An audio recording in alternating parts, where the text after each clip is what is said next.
This meeting is being recorded. Hello to everybody that's joining us. We are just opening up, so we've got lots of participants joining us. If you haven't heard my voice before, if you don't know who I am, I'm Chris Howard, Marketing Director at Lace Partners. Thank you very much for joining us today. This is being recorded, so I shall have my P's and Q's minded, as somebody said in the waiting room that we had beforehand. But thank you very much, everyone that's just logging in now at the moment. What we will do is we'll give it a couple of minutes before I go into some housekeeping, and then I will hand across to Emma Leonis, who is our Executive Director at Lace Partners, and Emma's going to introduce our wonderful guest that we have today. This is the first webinar that we've done of 2022. I mean, to be fair, we're only 2 weeks into it, so if it was the fourth or fifth, people would ask a few questions, I think, of the volume at which we're aiming for this year. But no, it's just the first webinar that we've got this year. I think it's the 7th or 8th webinar that we've done since we've gone into, we went into lockdown all of those years ago. It literally was years ago now, if you think about it, because we're coming up to 2 years since March, which is crazy when you think about it. So thank you very much. I'm hoping that I'm not just talking to myself though. So let's run a little test. This week, on Thursday, the 20th of January, it's a special kind of national day. So if you can use your chat functionality, we're going to run a little test whilst I'm waiting for people. I'll do another quick shout out for the chat functionality in a second. If you've used Zoom before, what national day is it? I just want to make sure people can hear me. Or you can just say, hello, I can hear you. I've got Burns Night. Nope. National Coffee Break Day from James. Nope. Winnie the Pooh Day from Angela. Interesting, but no. St. Andrews. No, it's not St. Andrews Day. Kerry Gilbert has absolutely no idea what day it is, but she can hear me. So that's the positive thing. People can hear us, and we've got more attendees just joining us. We'll give it 1 more minute, and then I'll crack into the... Oh, somebody just got it right in the chat. Shell Harkin. It's National Cheese Lovers Day on Thursday. Emma Leonis, who is going to be asking, you're shaking your head, Emma. You don't believe that? Disaster. What a day. Oh no. Why? Cheese is amazing. Cheese is my nemesis. Oh, right. Okay. Say no more. If it was National Chocolate Day, I'd have the day off. I shouldn't have chosen that one. We should probably crack on though. So again, as people are just joining us, we've got people joining us all the time. Thank you very much for joining us. My name's Chris Howard. I'm Marketing Director at Lace Partners. Delighted you could be here to join us. I'm going to pull myself off screen because I'm not going to talk all day because I'm not the reason that you're here. You're here to hear from our lovely speakers who Emma will introduce you to in a minute.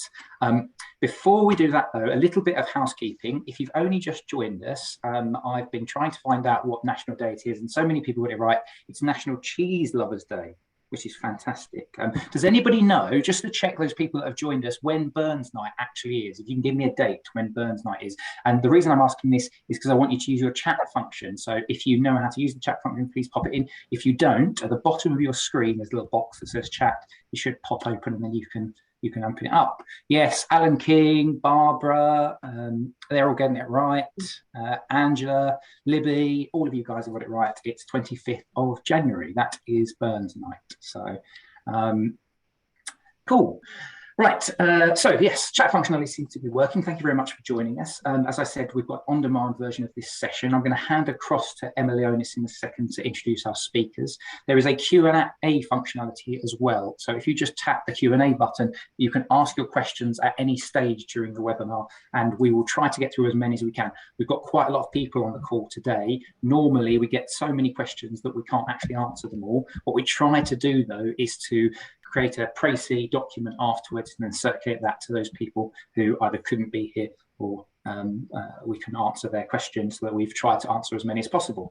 You'll see one final bullet point, which is just about the HR Shared Services white paper. If you haven't already downloaded it, it's the future of HR Shared Services, becoming people and solutions experts. And it's a fantastic white paper because my host, who I'm going to hand over to you, wrote it and interviewed some wonderful people on it. So without further ado, I think I'll hand across to you, Emma. Thank you very much, Chris. Fantastic to see so many of you, virtually see so many of you on the call today. So thank you very much for joining us. And for those of you that might be listening on demand later on as well, because as Chris said, we do record our webinars. Thank you for joining us too. As we go through today's conversation, hopefully it will feel exactly like that. This isn't going to be one of those webinars where there's lots and lots of slides and you're talked at. This is very much meant to be a conversation with Sharon Benson and with Henry Victor, my two guest panelists that I am delighted to have join us today. We'll take Q&A throughout. Where I can, I'll pepper that in as we go through. And if I'm not able to do that, we always try and leave time at the end for Q&A, as Chris has said. So I'll just briefly introduce both Henry and Sharon. So Henry Victor, lovely to see you, Henry. Thank you for joining us. Henry is VP of People and Culture Services and Solutions at the BP. It's probably fair to say Henry's got quite a big remit in terms of what he's responsible for from sort of a shared service and service delivery side at BP. So core HCM, payroll, time and attendance, People Core, which is BP's service delivery technology in the HR space. And also fair to say that Henry is not afraid of a challenge. He comes from a Big Four background and has led some pretty hairy, scary programs. I can vouch for that because I was with him parallel on some of them back in my Big Four days. For example, the likes of Shell and Philips. So lots of really great insights, hopefully to bring to the conversation today. So thank you, Henry, for joining us. And then I'm also delighted to have Sharon Benson with us as well. So Sharon's just recently joined Edison Young People as leading their transformation and also as their interim people director. Probably fair to say, Sharon, particularly from the conversations that you and I have had, that you are extremely passionate about creating commercially focused employee value propositions. So always thinking with that kind of business lens. I know that you've worked with a lot of boards in the past to kind of help them be more effective and help them grow their businesses. And also your experience is really broad in the sense of retail and care. For those of you who don't necessarily know Edison Young People, they are a UK-based organisation that are dedicated to the care and education of some of the most vulnerable children that we have in the UK. So they've got, at the moment, I think about 18 care homes, and also they have some specialist schools as well. So two individuals with a wealth of experience in completely different sectors, but with a common thread of working in organisations that have both unconnected and connected workforces. And so before we kind of go into the discussion, I guess briefly just to sort of explain why maybe we chose this topic today. So a lot of organisations, as we've said, have that mix of different workforces who maybe are at the laptops all day. Sometimes, in quite a lot of cases, you know, we have operational individuals who are maybe managing agricultural fields. They could be farming, they could be in construction, they could be on oil rigs, Henry, in your case, they could be care staff or teachers, you know, for special needs. Those individuals in particular, from an unconnected standpoint, maybe are remote. They might not have company mobiles, they might not have company email addresses.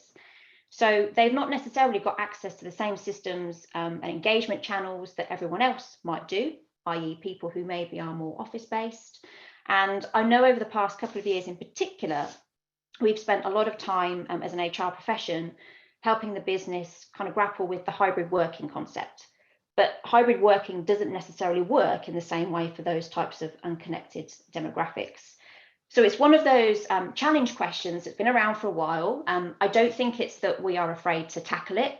I think it's one of those issues where there are so many influencing factors. Where do you start in that instance? And, you know, just interestingly, in the UK, I was looking at some stats yesterday. 2 years ago, 2019, 33% of the total workforce, which was at that time was about 10.5 million individuals, were in key worker occupations and industries. So the likes of health and social care, education, food. And then in 2021, some recent government statistics, the largest employer industry-wise in the UK is retail. Manufacturing is pretty high up there too, as is construction. So I guess ultimately where we were coming from is, this is a topic that is coming up in pretty much every conversation that at least I and a number of us at LACE are having with HR directors. We recognise the challenge, but the challenge question is, how do we best provide HR services to these groups of unconnected individuals so that they feel connected, they feel engaged, and importantly, they feel empowered as well. And that is what we'd like to discuss today. And there are a number of topics that we're going to kind of explore together with our speakers. They're here on the slide, and I'll just briefly go through them, and then we'll come off slides so we can have a good discussion.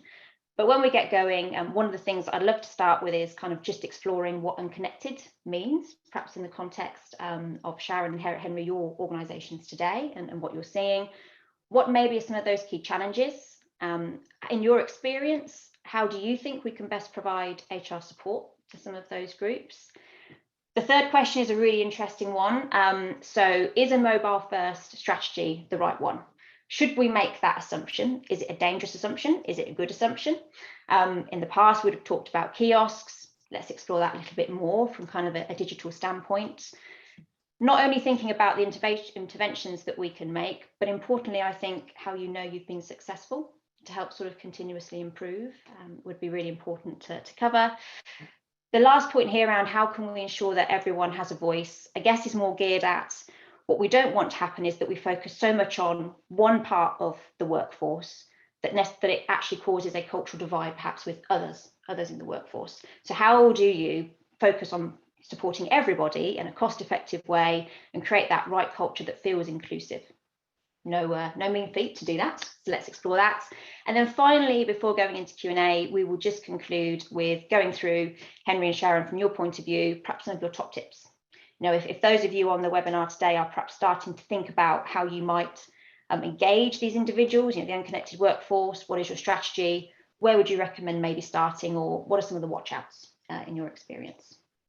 So if we kind of now go into that discussion, I would just like to maybe set the scene, set a little bit of context before delving into those questions, and ask both of you just briefly within BP and also then perhaps in Edison Young, or more broadly, Sharon, across other organisations you've worked with, what are some of the types of unconnected workforce that you have, or what does unconnected mean in your organisations? So Henry, perhaps if I start with you. So I think with BP, we've got quite a diverse employee scope. And I think from the perspective of, you touched on it, that we had a few years ago, we had biofuels, and biofuels is in our Brazil organization, where we had people, harvesters, what we call basically people going into the field and cutting sugarcane, and sugarcane is then turned into biofuels. So they are not connected.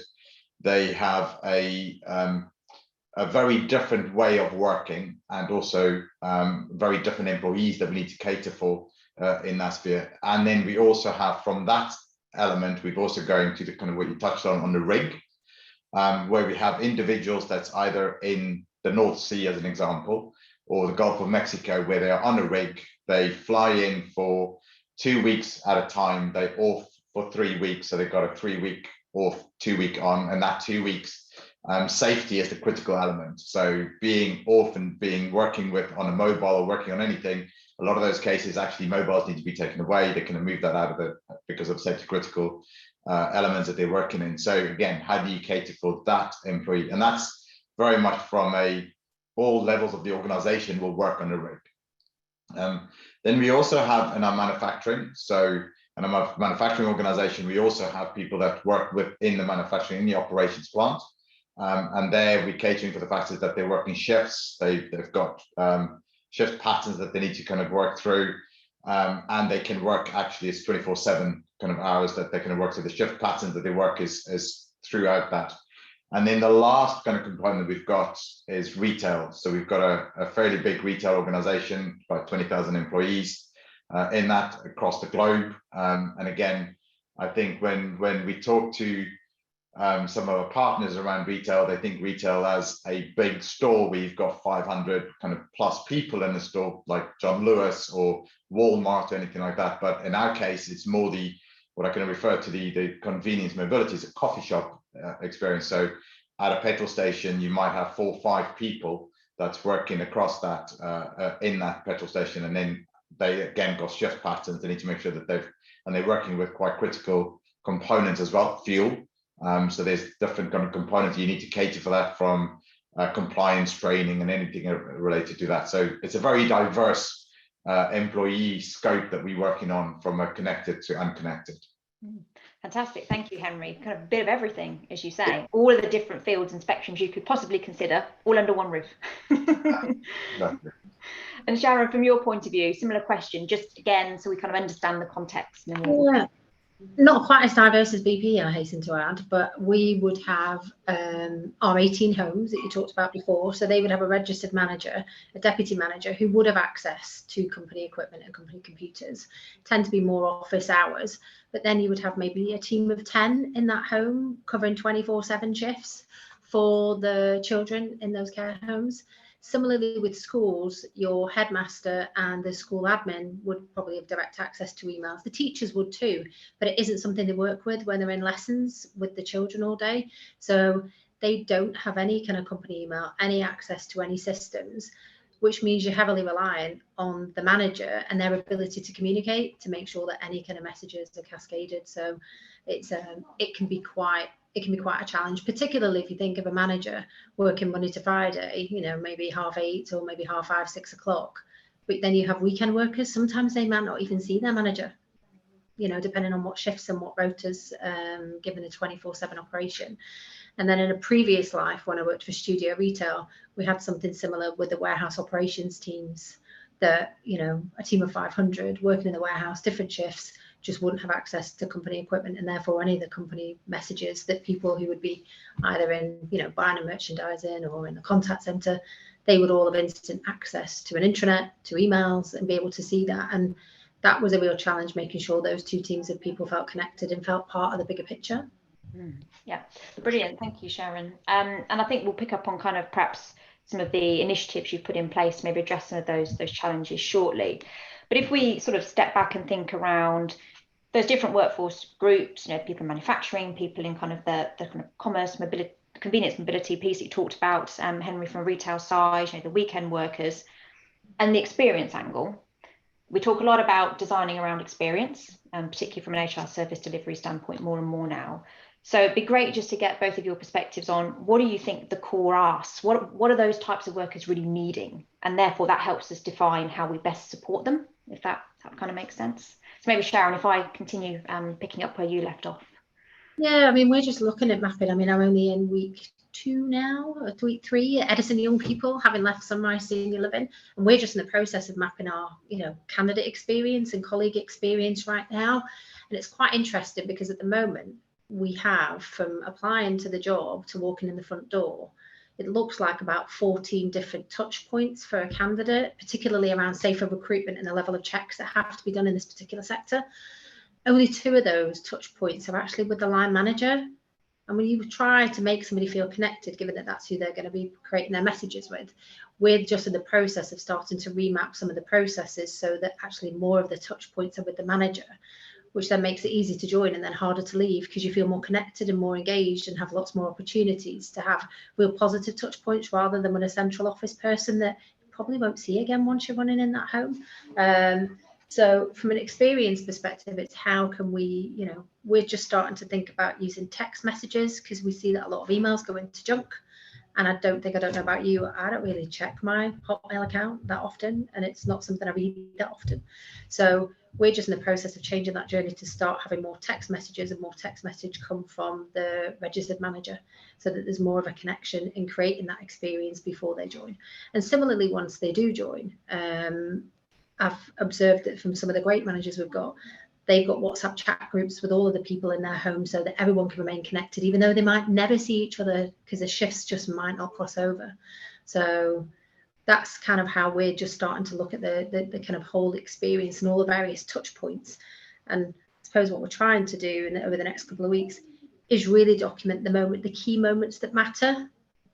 So from joining to your first day, to your probationary review, to, you want to apply for a promotion, you want to go on maternity leave, what are all the big moments that matter and how are we going to map how we communicate some of those so that people know what to expect around those moments.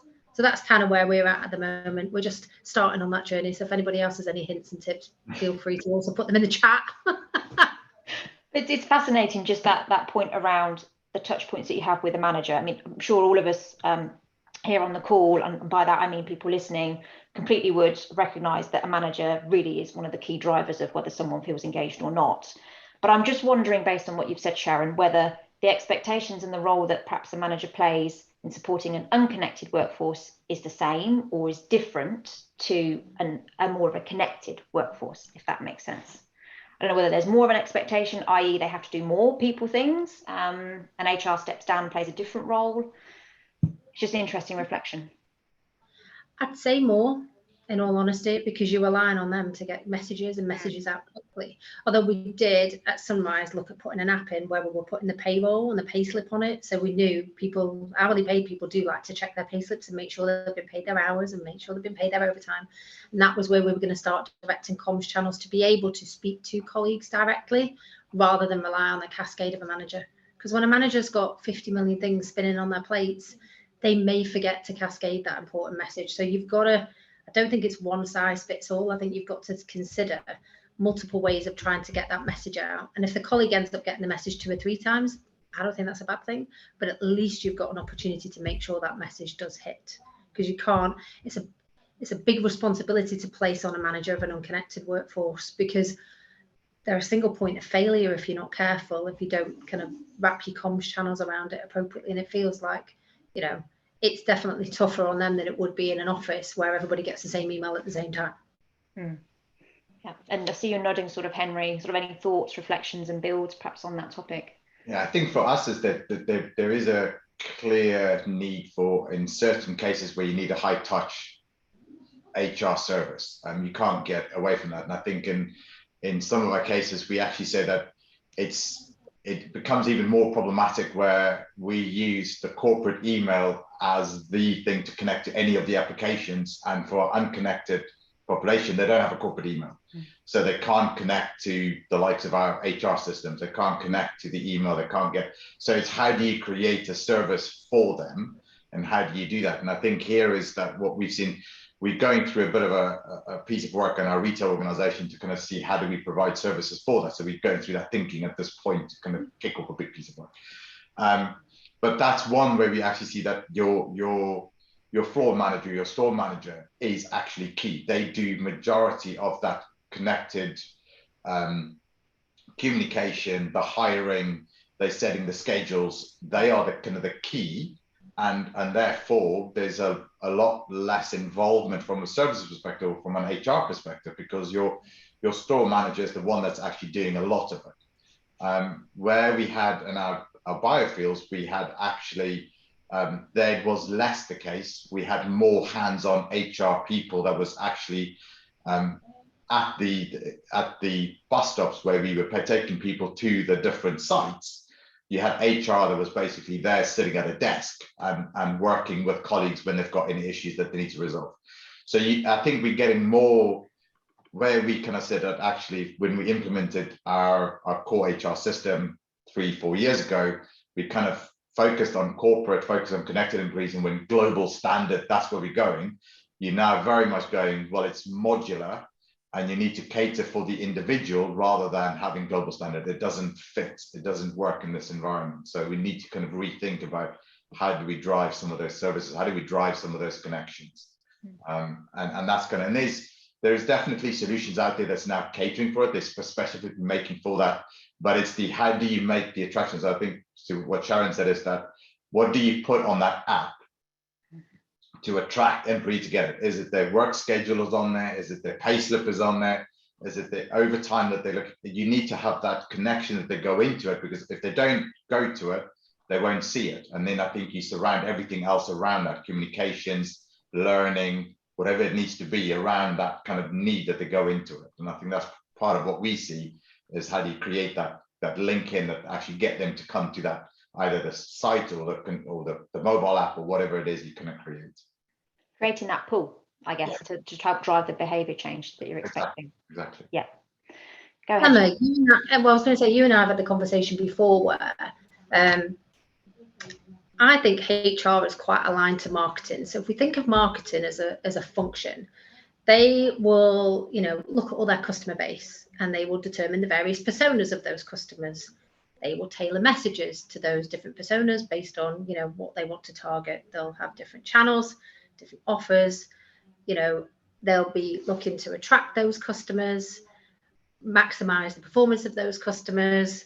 They will want to retain those customers that serve them well, offload those customers that maybe don't serve them so well, and create a level of brand loyalty with those customers. And I think HR as a function needs to think about swapping that C with customer with C with colleague. Mm-hmm. And how do we attract, have our own individual personas where there's different work types, different types of roles, so that we can make sure that we curate the right message to the right audience in the same way that a marketeer would, because I think particularly in this sector, without going too jargony, because I'm not really a jargony person, the kind of deal for working here as an employee, so the EVP, is so connected to this EVP, because if we don't get the colleague proposition right and they love their job, they won't deliver the best care for those children or for those elderly or, whoever, whichever sector I'm in.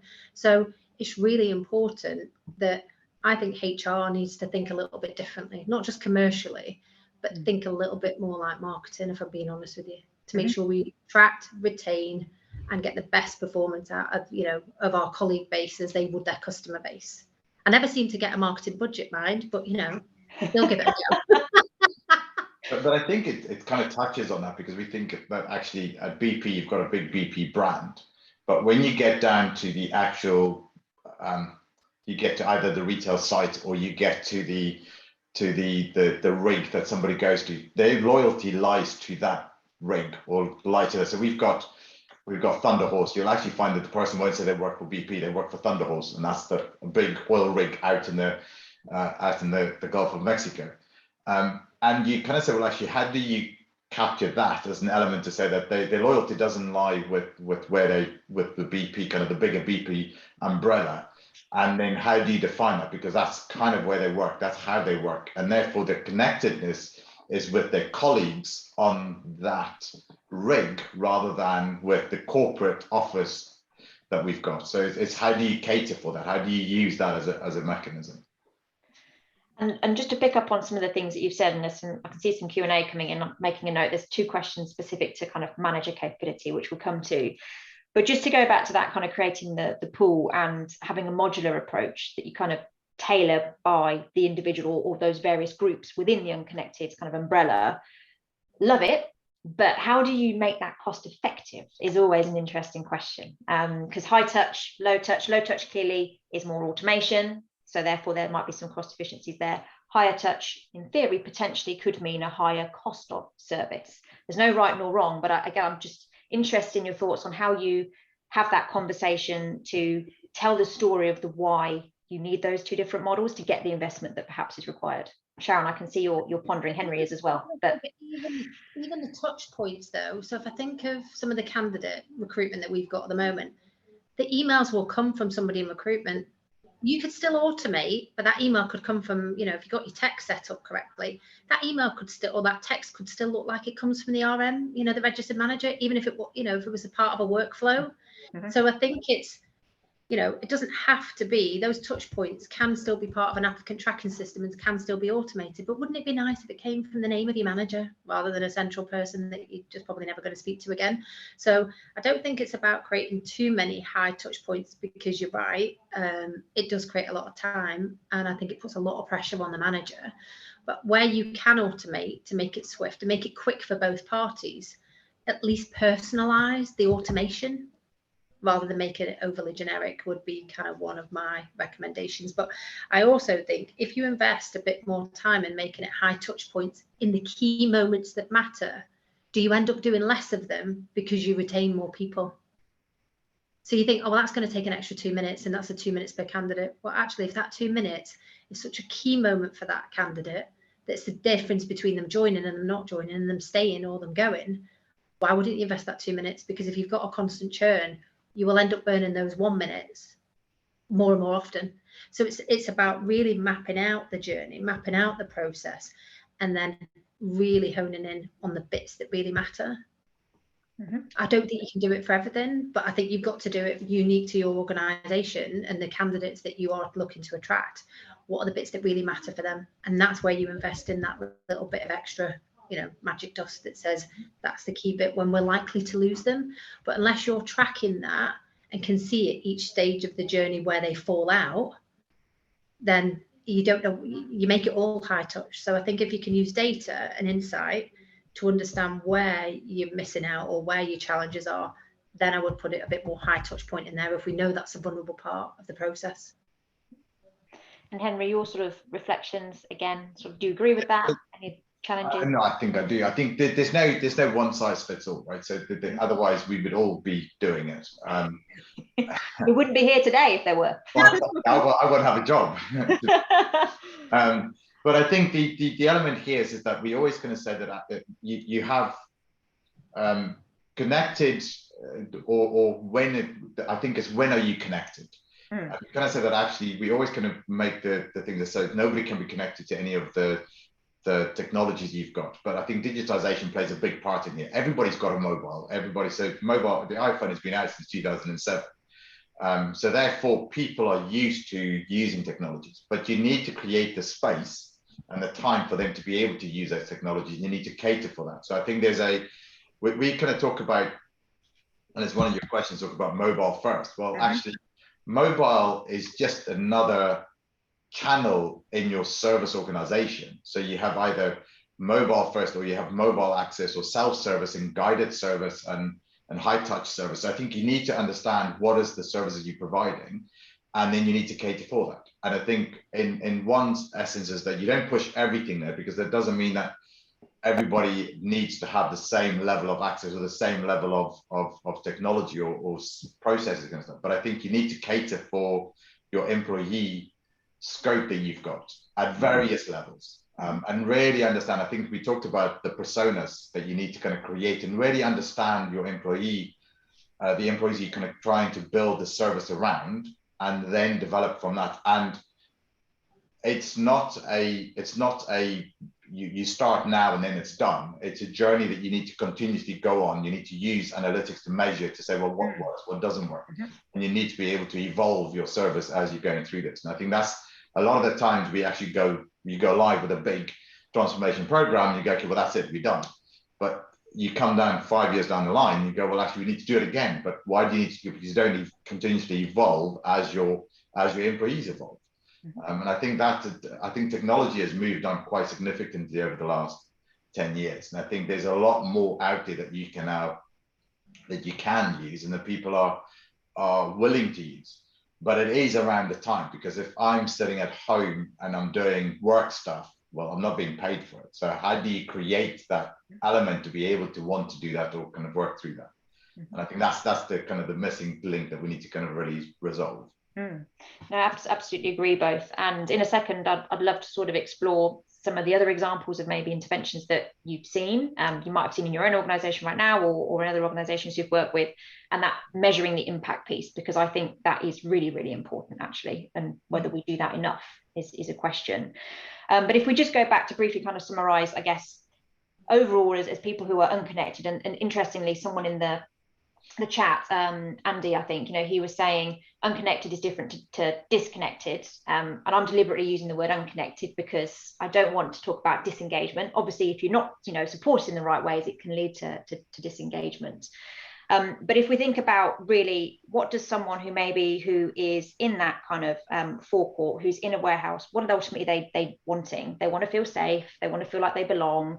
They want to make sure that they can quickly do their absence. They can, see their pay slips. That there are some core needs and kind of requirements to fulfill. We've talked about text, WhatsApp groups, maybe using technology. But are there any really simple initiatives that you've just seen that actually don't cost much to do that make a massive difference at a local level? Do you know, one of the I'll go back to studio from a prime example. We used obviously there's all the support office, all the kind of head office functions or main corporate functions, and then there was a warehouse, and they never ever had a Christmas party together. They never had an event together. It was the office and the warehouse. And I think the office had a perception that the warehouse, those heathens, I think would be how they've described them, they'll just end up scrapping. We put together an event and we called it Studio Fest. It was part of the rebrand, and we were going to get everybody together in one place. And just the sheer having everybody invited to one event together was massive, and it shouldn't be underestimated. We got talked about for months because it felt like two different businesses and everything had been constructed in that way, from how they had meetings to how often they would be communicated with, to even how they would have their Christmas parties and their summer events. And that was the starter for 10, to say, you are part of one company, you are part of this organisation. And then we made sure that all senior starters would all go and do a day in the warehouse and see what it was like to work in the warehouse, as well as spend other time and other functions. But I think my comms leads on, my former comms leads on this call, because he's asked a question on here, so I'll come back to him in a second. But one of the things that was quite, we put TVs in the breakout areas, we sent newsletters, but one of the things that was most effective is every week we would put the top 3 or 4 key messages on like a table topper, you know, like the little triangular things, the cardboard you'd fold in half and pop it on. And that's where we really started to get some traction on some of the key messages. And then when you do engagement surveys, they felt much more communicated with. And just generally, you'd start to see warehouse teams pop more into the office, to pop into HR to say, I've got a question. Our union reps were probably the key ones for feeding back to us just how connected people felt on the back of some of those initiatives. So, you know, we certainly use the union at Studio as a way of taking regular temperature checks rather than big annual engagement checks to see how people were feeling. And they were never backward in coming forward, union reps, to be fair.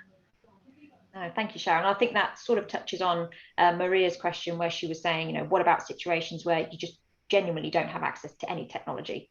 Might not even be able to bring your own phone in, because if we talk about bring your own device and that kind of stuff, and you access through personal email, you know, on your phone. But what if you just can't access anything?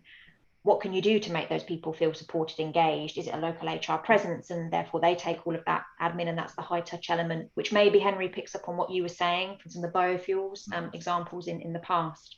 Also, so in one of our areas in the Middle East, where basically you have somebody who goes and drill a hole in the desert, and you're in the middle of nowhere, and there is no internet access, there's no mobile phone access, there is nothing. It's basically you're under blanket, and the team that's working on this just doing that. And I think the way that we can solve that is that we create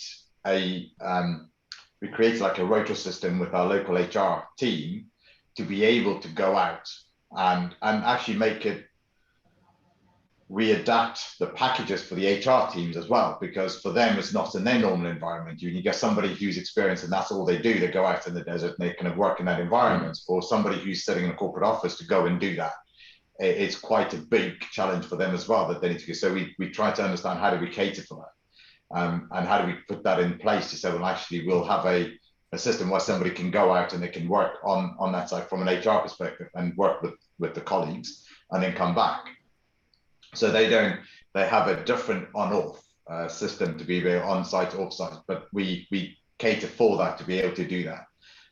But that is in itself, that is a high touch. And so, well, actually, it's not just when you're out there, because the HR individual is not connected, and most of the systems that we use these days need an internet access, because you don't have anything in a laptop. So they have to then connect and make sure that they take that back. So how do you cater for a service that when they are back, to be able to deal with the volume that's coming through that we need to kind of put through? And that's where services come into a big play, to say that actually, how do you take that away from that? And we can actually then do that in our regional delivery centers to be able to kind of cater for that. So I think there's an element to say, well, that service you're providing there's an order taker, but that order taker then kind of feeds it off to a regional service center or a service center that can actually do the heavy lifting.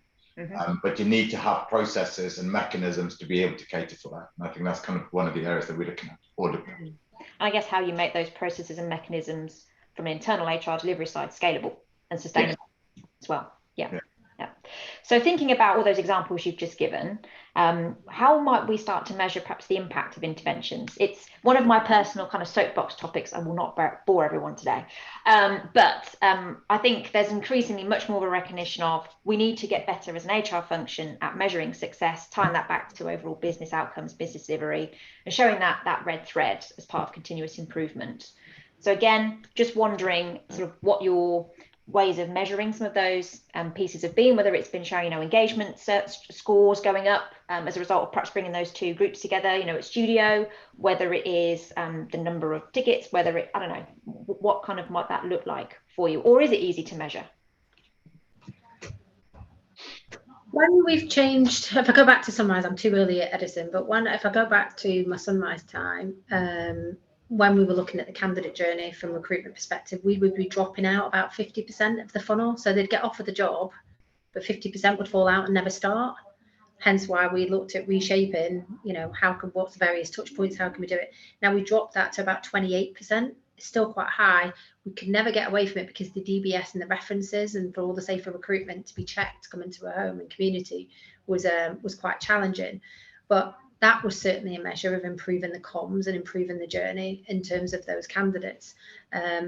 When we moved to electronic type newsletters, we actually could see the click-through rate of how many people were opening your weekly newsletters, how many people were checking.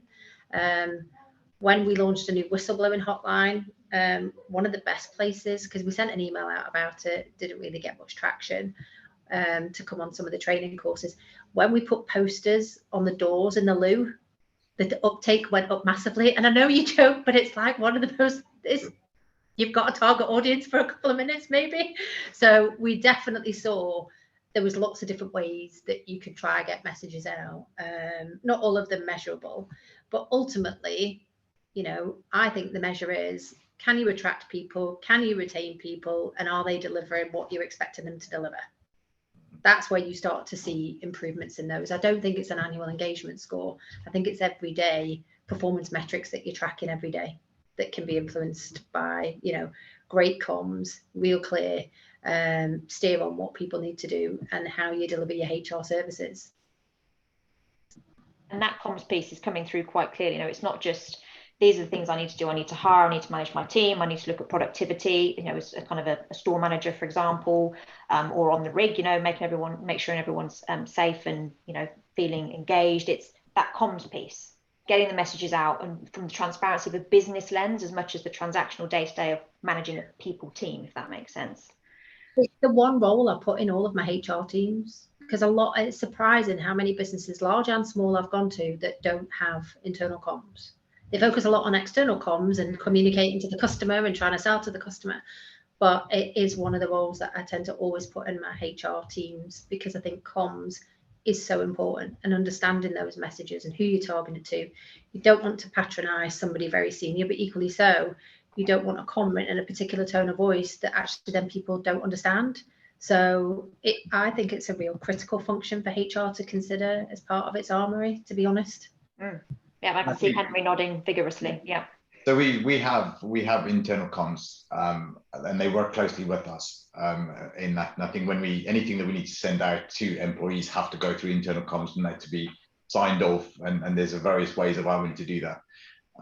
So I think that there's a real focus on ensuring that we do that. But I think there's other levels of things. If you think just compliance training, so somebody who's working on a rig, for them to make sure that they've got the latest certification in certain engineering fields to ensure that they can actually use the equipment that they like to use. So we do a lot of that as well to kind of make sure that people have got the right training at the right time that they need it to be able to do their job. So there's a lot of training elements that we need to push out, not only on the communication side as well. I think the other component that we've also got is that for us, it's the real shift for us is also to think about, we talk about, and I think Sharon, you kind of touched on the marketing side. Even when you build solutions, but even your communications kind of stuff, it needs to be tailored to the customer. So we spend a lot of time external communications around your customer and how do you need to communicate, but we don't necessarily have the same emphasis on employees. And I think once we start thinking about employees as customers, and you start looking at them as your marketing, and and I think the element there is that how do you reduce the cost? We can reduce the cost if you get them engaged and self-service and making sure that they know what tools there are and how to use it. But if you don't cater it for that, then you wouldn't know. And then obviously we are an integrated energy company that loves data. We've got lots and lots of data. We do lots of analytics. We do lots of different data models that we can look. So that part is there, but that doesn't necessarily help. That helps the leadership team rather than the end customer, I think, or the employee. So the employee is the engagement. How do you engage? How do you kind of tailor that to them? And then we also look at internally to say, where do we need to, what's the hotspots? Where do we need to improve? How do we improve? And how do we evolve our service and solutions as well?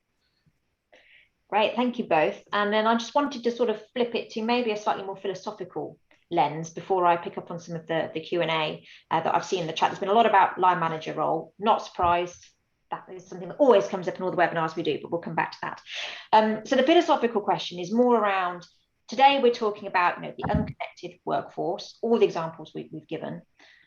Are we at risk if we start to focus on that actually we do start to cause this divide between connected, unconnected, office-based, non-office-based, or actually does that, are we not at risk of that?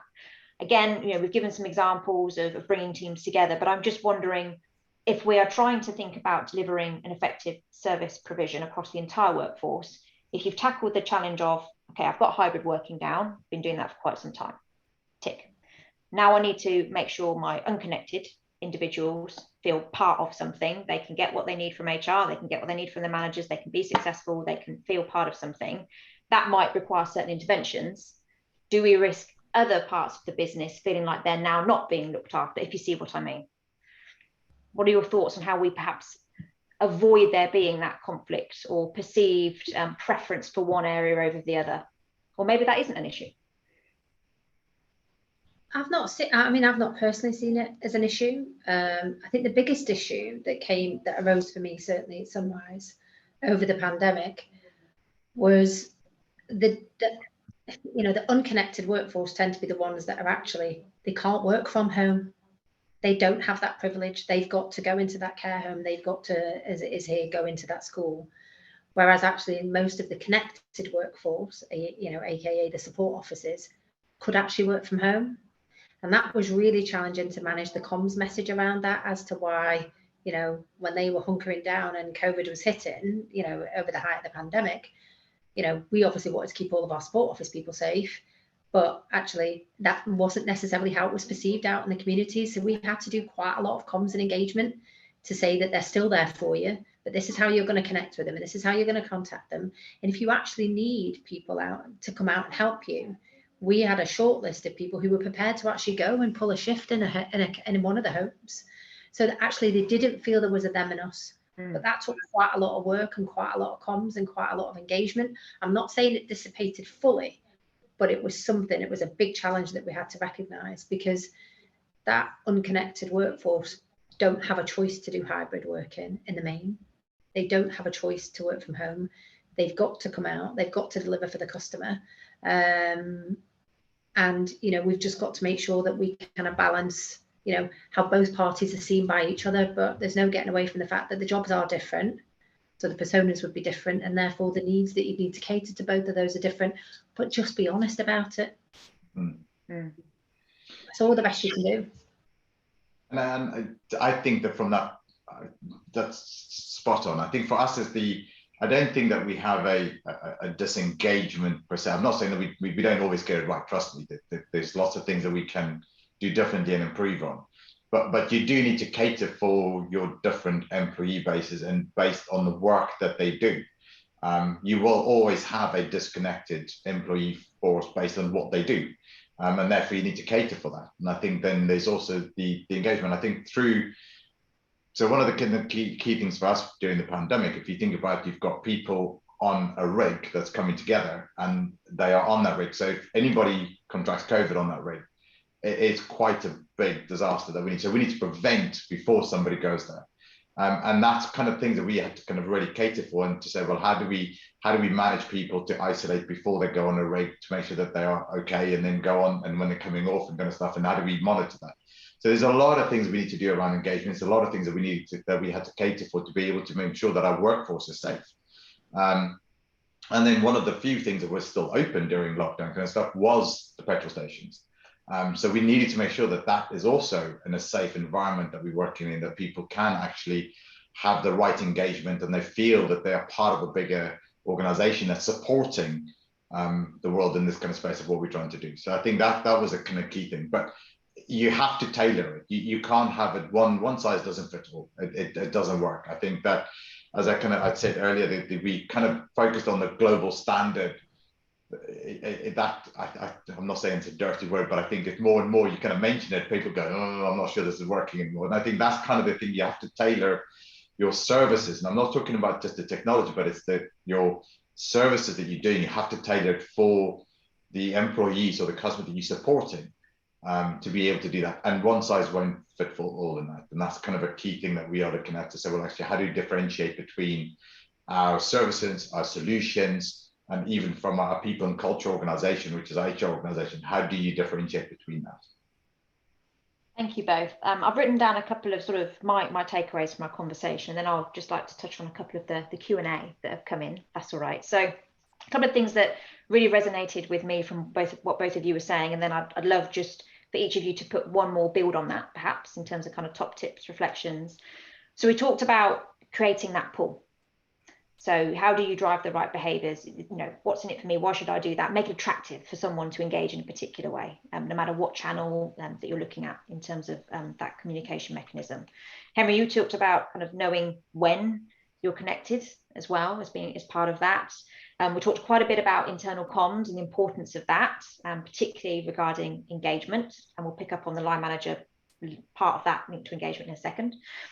Transparency and honesty, which I guess links to internal comms as well, recognizing that, you know, one size isn't going to fit all. Just be open about that. We're doing this because X, Y, Z, needing to cater for the differences based on the type of role that perhaps someone is doing, or maybe where it's based, because it might not actually be it's the role, it's just where it's based, for example, that could be different. So Henry, maybe sort of what key takeaway would you perhaps add to that? And then Sharon, the same question to yourself. So I think we kind of touched that already. I think the element here is that you have to cater the services, solutions kind of stuff. I think we very quickly go and say that mobile first is the kind of where everybody's driving from a cost perspective, but that doesn't necessarily fit into a connected or into an organization that you have multiple different employee groups that need to cater for. And I think for us, it's the differentiator between the service providing. So is it self-service, is it guided service? What do you need to kind of put in place for that? I think that's kind of the key thing. We definitely need to look at modular solutions. So modular is a key component around this. And modular means that you might have something that fits for one particular disconnected employee group, but it doesn't work for another disconnected. So you have to understand what you're doing for. And I think here is for us is the customer first. If you think about your employee first, how do you develop for your employee? What I found, and this is not just from a BP, but I think from my previous days as well, is we always kind of look at it from, you've got a process and you need to make sure the process works. And you kind of don't understand how that's going to land in different parts of the organization. You don't actually understand how that's going to fit in that organization. So you need to always look from an employee first perspective. And that's kind of a key component that we are already kind of distilling in our teams and also distilling in our people and culture organization, that you need to focus on that first. Thank you, Henry. And the same final sort of thought, Sharon, from yourself before I do pick up on a couple of the Q&A.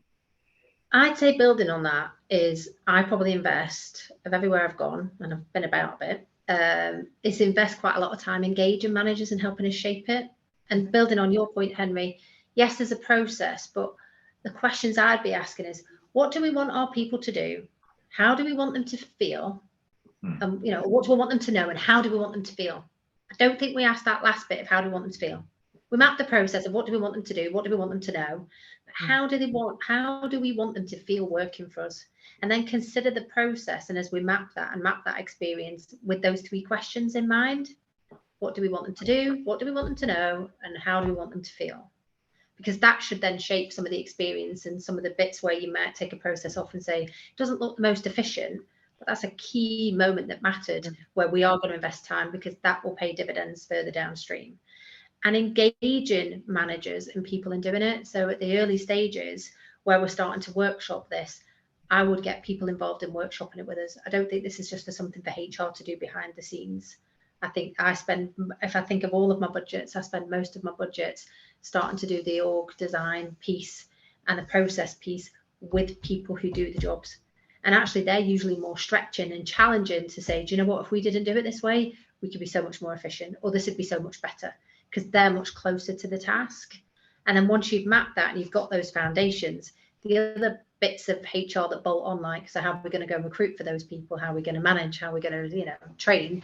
that becomes easier if you've involved your people in at that front piece of building those foundation blocks for me. So that would be my kind of reflections on, and my top tips that I would share.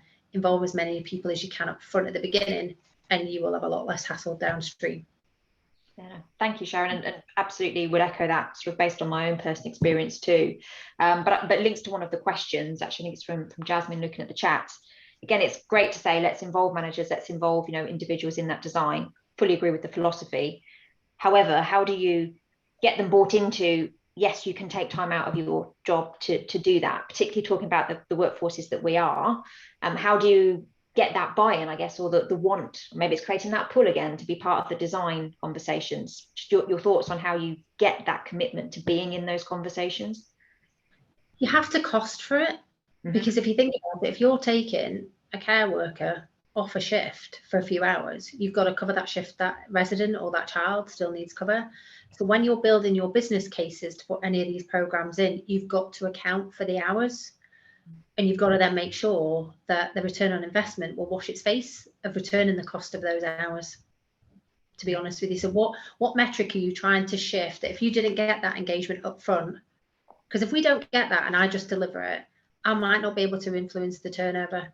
So if I think of Sunrise, we'd worked out that to hire every one care worker was £2,400. So it was on average about $550 cost per hire of marketing spend for Indeed and all the platforms. You would then have 2 weeks of induction training where they wouldn't actually care for anybody. They'd be training all of the different bits around, how to provide care safely. They'd have their uniform cost, they'd have their DBS costs, £2,400 for every starter. And we knew, in our first year, we prevented 341 people from leaving, which was about £900,000. Now that's just in recruitment and all of those costs. But we dropped about $1 million in overtime, because the time lapse from someone leaving to then someone starting meant you didn't have to cover those hours with overtime and contract labour. We saved about $2 million. So when you start to look at how much, by getting this person involved, what metric do I think I'm going to shift? So if it's a turnover number, if it's a profitability, if it's a productivity number, how much do you think you can influence it by having their involvement in the early stages? So I would say our cost for those programs, plus some of the initiatives we put in place by way of benefits, we probably spent about $1 million, but we pulled back about 4.55. So net difference, we were up 4. So it's truly understanding the metrics that you're trying to shift and the value of those metrics. And then actually, when some people get involved in the workshops, word starts to spread. Then everybody wants to get involved in them. Now, you can't let everybody involved because you can't afford that, but it's making sure you've got the right people involved who can shape it. And it's usually the noisiest ones that are quite the cynics. They're the best ones to have in the room, because if you can turn those around, you've got some real advocates for change. Thank you, Sharon. And one final question, Henry, different one, if I may, just to you. So we covered as many Q&A as possible, but as with always with these webinars, we never have enough time. I have said to Chris they need to be 90 minutes, but people probably get bored of me by that point. So one very last question, sort of 60 seconds. The manager first model, so that relies heavily on the quality and people management skills of a line manager. So we've talked about different service delivery models, but in an instance where we're saying actually line managers, people managers, you should be doing most of the people activity, so quite self-reliant versus the hand-holding from HR. Is there any issue maybe with overloading managers at the expense of other activities that they might need to do, and how might you ensure consistency in performance? So the final closing thought, Henry. Yeah, so I think in essence, people kind of try to kind of manage the team that they have and getting the best out of the performance that they've got out of that team. And I think that kind of part of it is that you need to empower your line managers or people managers to become people managers. And you need to make it part of their role to be able to become a people manager. And I think that's part of the key thing. We always kind of look at it to say that managing people is an add-on and I manage the activity. Well, actually, you shouldn't be managing the activity. You should manage the individuals who's doing the activity. And I think that there's a real mind shift that you need to kind of look at that, because I think we look at it to say that actually it's not just managing the individuals, but it's also making reliant and safe environments that we need to work in. Especially in our organization, that we have to, safety critical is a key component of our day job. So you need to make sure that you do that. And managing people to do that, I think that's part of the key thing that we need to look at to do that. So in some instances, it's actually a lot easier based on the fact that actually people management activities is part of your role. It's part of your job description. You need to do that. What we find is most probably in the manufacturing area where you go, actually, we now need to drive more of that, where there's a lot of a big resistance in that. And I think what Sharon said is that involve those individuals up front, understand the pain points, understand how do you need to, what's the change management aspects you need to go through so that they can see that it's actually, it's invaluable to them to become people managers, good people managers. But then also, I think the other element that we don't focus on is you always have to make sure that you go back and get feedback, making sure that you understand that it's a journey that you're all going on and that you need to evolve that. And I think if we don't get the feedback, if we don't continue engaging with them, not just on what they need to do, but also how are they finding the service? How are they finding the tool sets? How are they finding whatever that you're kind of deploying around that? And getting that feedback back to be able to put that into so that you continuously evolve that. And if they can see that actually you've tried something that doesn't work, but you actually change gear and you actually move and you then do something different, as long as you don't get change fatigue, that's a whole different ballgame that we can go down. But I think this is the thing that we need to look at to say that you have to evolve your services. You have to evolve what you're doing to be able to cater for that. And it's a journey. It's not going to be easy. And some parts of the organization, they are people managers because as part of it, they know that they need to do that, but the store managers in retail. And our manufacturing is slightly different. So there is a journey that we need to go on, and we need to make sure that actually the tool sets allow them to grow in that space. And then performance management around that is key element to understand what do you define as a good people manager? That's kind of a key thing as well. Fantastic. Thank you very much, Henry. We're at time. So I think, Chris, it's probably now where I just thank both Sharon and Henry for their fantastic contributions today and also for the Q&A that's come in as well. So some great questions from our audience today. Yes, indeed. Thank you very much to our speakers and thanks to Ems for comparing today. I'm just going to pop on the screen just for 30 seconds so you can all see it. The lovely Jess in our team is holding up a QR code and that links you to the shared services white paper. So if you do want to download, just get your mobile phone out quickly and you can download that as well. As I said at the beginning of the webinar, we have this recorded. So it's been going out live on Facebook. So actually, if you want to just follow Lace Partners, you can access it on Facebook straight away.